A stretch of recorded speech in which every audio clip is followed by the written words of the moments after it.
filming? I get questions all the time about people that don't like vegetables. That's fine. Some people don't even like fruits. I don't understand that. But anyway, so one of the easiest things that you can do to start incorporating more vegetables and fruits, which they're the ones that are loaded with, you know, your micronutrients and plant nutrients, phytonutrients, all that stuff. Just wonderful stuff that you're not just going to get from eating rice and, you know, rice and meat all day. Because, so anyway, the easiest way to do this is to take something that you like and start adding some. Now look, this is a whole lot. You can probably see, you got everything in here from garlic, a bunch of different peppers. There's even cherries in there because there's 2 pounds of venison steak in there.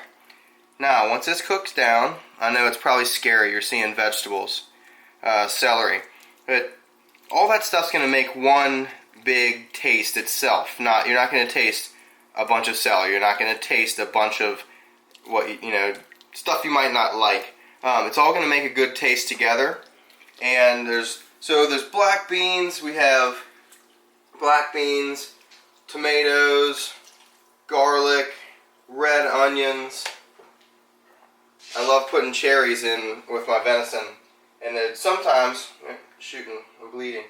Just kidding. That's cherry blood. Anyway, some of this stuff might take a little bit of time, but to me it's worth it because this is basically my meal prep. I'm preparing this giant crock pot full of chili. Chili is something that I can literally eat every single day. So if you meal prep foods that you can prepare in bulk that'll last for a long time, there you go. You can have a meal. It doesn't have to be boring or mundane. It can be something that you absolutely love. And you can have that every day. Prepare it, and if you want to count what it is, if you want to look at the macronutrients, you can. But other than that, you're just putting in good food together. This is basically a high protein. The carbohydrates in here are coming from the beans. So, count that if you want to. And then there's fairly low fat because it's venison. Now it's a little different if I was using, well, even bison's pretty lean. But if you're using particularly an 85%, I'm going to look down here and see what else I got because I'm missing something. There we go. So since venison is so lean, you have to be careful. That's why a lot of people don't or have a hard time cooking it if you're not experienced cooking. So what they'll do is they'll put it on the, let's see, I'm going to grab this guy out. That shiitake mushroom has a little bit of the stalk to it, and that's a little. Anyway, so you're going to end up burning it.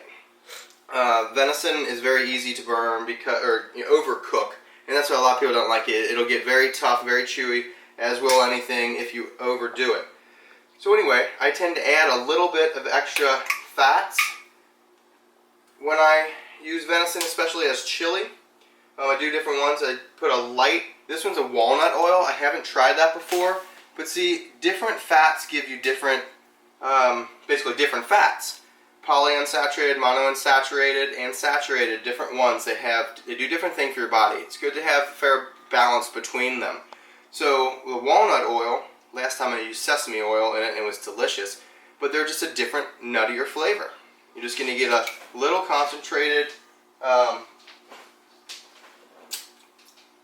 yep, that's awesome. I've had this before. You got to be careful about these oils so they don't go rancid very fast. So I'm probably just going to put maybe 2 tablespoons of that in there, and the other fat source I put in there was probably 2 tablespoons of just a regular unsalted butter. And then now, to get even, so basically what I'm trying to do is beyond having the macronutrients for you, basically all the calories, you're looking for basically the micronutrients. So basically all the stuff that's inside. That's the reason why you put a lot of fruits and vegetables in. A lot of people don't have enough of that. So also spices. Spices contain a lot of micronutrients. They contain things that other foods in the world don't even have. Oops, I lost a cherry. I didn't even see that guy. So come out of here. Don't worry, my hands are clean. I'm going to eat. This is all for me anyway. I'm not even going to share it. Not even for you. And, anyway, let me get back to. Let me get these two cherries in here real quick. There we go. One more. I'm going to clean this board off. And there we go. Clean this board off in there.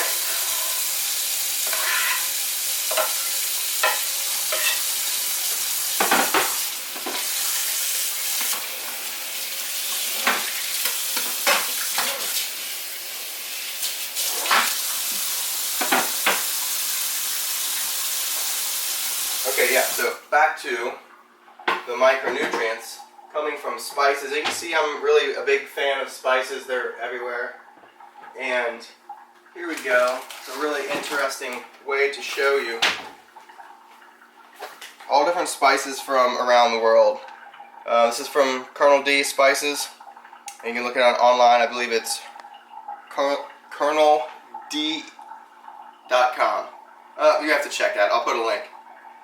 So different stuff right here, and you can just look up what it is. It's an easy way to test flavors, to not have something in a big mix. Something like this. This is a dukkha.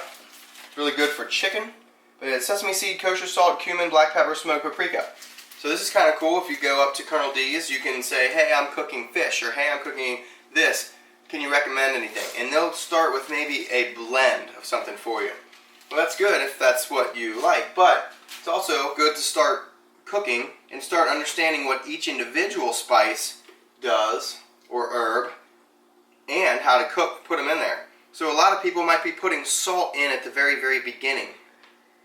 Salt dries food out, so when you're cooking with salt on meats and things, you're going to want to wait till towards the end for that, because all the other flavors are going to come out. If you put too much salt at the beginning, people might add salt to it, and then you just have this super, super salty instead of flavored food. Salts, and you can see I have so many different sea salts and different salts that are full of other minerals. Other minerals give you taste, give you flavors as well. That's the difference between having just table salt, which is just sodium, I believe it's sodium chloride. But anyway, you don't want just sodium. Sea salts and pink salts, Himalayan salts is getting more popular. People are having that around. They give you other flavors because there's other minerals in there that your body is looking for. So all these herbs, all these spices and salts have different things. So I have created this incredibly nutritious on every level. I'm not just trying to feed my muscles from training. I'm trying to feed cells, every cell of the body. And if you're giving them the right stuff, then chances are, obviously a pot of chili is not going to make you insanely healthy right away. But over time, consistency, there's another, I'm going to taste that. It's going to be pretty good. Definitely pretty good. You can already smell it. So, this doesn't really look like chili to most people, but it's also going to have several more hours to cook.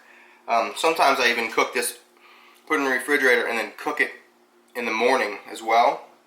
It's got to take a while to break some of this down. So, vegetable haters. Cooking like this in a crock pot, it breaks down the fiber of the vegetables, so you're not going to be chewing on that and stuff. Like it'll give you the nutrients into the meal without just having all your stuff over here and this and not enjoying it to get rid of it. So anyway, chili is a wonderful one. Other soups are wonderful ways to get more nutrients and vegetables into your daily intake. It doesn't matter really how you do it, but you definitely want to do it.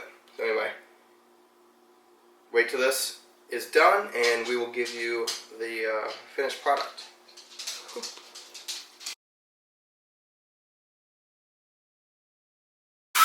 This is real life cooking with Joe, where there's metal blaring and sneaking tastes. Maybe on the B-wheel. Huh? We'll put that on the B-wheel. And then take some vitamins, how you get your real micronutrients in, you drop them in your cereal. Just your vitamins. Did you put it in there?